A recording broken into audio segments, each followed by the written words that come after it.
Hey everyone, Mr. Sujano here. In this video, I've got some emulation news for you. We're talking about PS2, Switch, DOS, a front end, as well as some ROM hacking. Let's get started. Alright, we'll kick things off here talking about Nintendo Switch emulation on PC with Ryujinx. Today, Ryujinx released a brand new version, and if you're a modder, you're going to be really excited about this one. Acropolis and Skyline modding support has been added to the main Ryujinx build.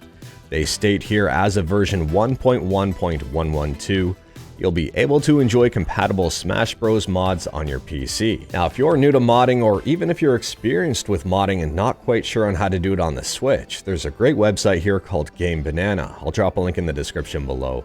There is a tutorial here that is extremely thorough, and as far as I know here, this update doesn't just apply to Smash modding, it applies to modding across the board.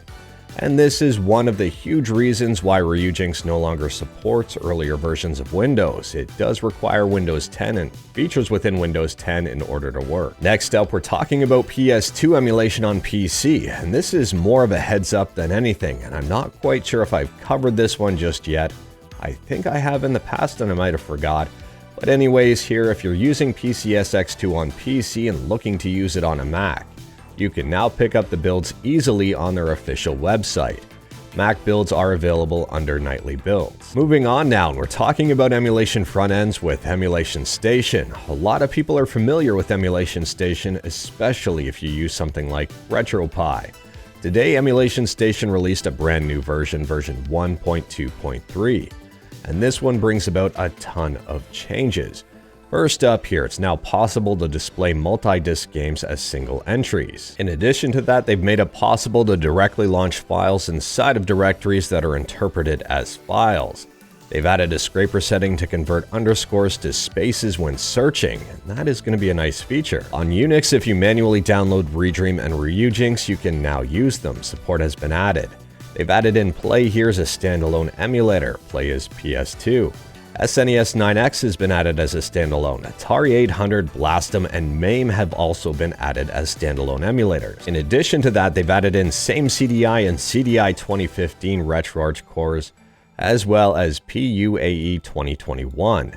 They've replaced the RetroArch Core 4DO with Opera for the 3DO system. And this one is no surprise, and a lot of people won't be happy about this one, but DuckStation has been removed and replaced with SwanStation. However, here they have added in a batch command line option for the DuckStation standalone, so out with the RetroArch Core, in with the standalone. And in addition to all of that, there's also some brand new file extensions that are supported, for example, PS3, Atari 800, and a bunch for the Wii U. Along with all of these improvements, they've also fixed a handful of bugs here, and earlier on this month, I don't think I reported on this one, but they did add in MGBA as a standalone emulator. Next up, we're talking about DOS emulation with DosBox-X. There's a brand new version here that was released a couple of days ago. DosBox-X version 0.83.25. I would personally argue that this isn't a major update, but at the same time here they've added in a bunch of quality of life improvements. If you want to take a look, I'll leave a link to the changelog in the description below. In addition to that, they've opened up a brand new Discord here, but unfortunately when I click on the link, it doesn't work. But if you do want to try yourself, I will leave a link to their GitHub where their Discord link is posted in the description below. As soon as I click on here, it just lets me know it's an invalid link. It's unfortunate. Next up, we're talking about ROM hacking, and there's a brand new ROM hack that has just been released, Amazing Penguin DX.